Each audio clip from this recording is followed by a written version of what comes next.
அண்ணே, என் கூட யாரும் பேச வேண்டாம். அப்படி வேணுமா வேண்டாமா? பெயிரு என்கிட்ட அடி வாங்காத.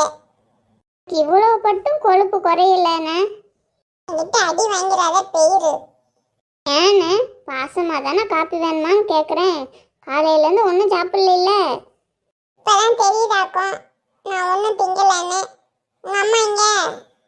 அவள் காலையிலே வெளியில் போயிட்டானே. மட்டும் நல்லா ஊர் சுத்துறா என்ன? இல்லைண்ணே, காலையில் வேலை கூப்பிட்டாங்க, அதனால அம்மா பூ பறிக்க போயிருக்கா. நீ இப்போ ஜால்ரா அடிக்க வந்திருக்கியாக்கும் என்கிட்ட. இப்போ உனக்கு வேணுமா வேண்டாமா? நேற்று நீ திருவிழாக்கு வரலையிலண்ணே. சூப்பராக மேலே அடித்தாங்கண்ணே. நான் ஃபோனில் வீடியோ எடுத்திருக்கேன், காட்டுறேன், பார்க்கியா? போட்டுட்டோல பார்க்க மாட்டேன்னா கேட்கவா போகிறேன்? அதுக்கு தான் ஐஸ் வைக்க வந்திருக்கேன். இன்னே இதை குடினே, நான் ஃபோன் எடுத்து வரேன். ஃபோனில் வேண்டாம், அந்த ஸ்க்ரீனில் கனெக்ட் பண்ணு. சரிண்ணே.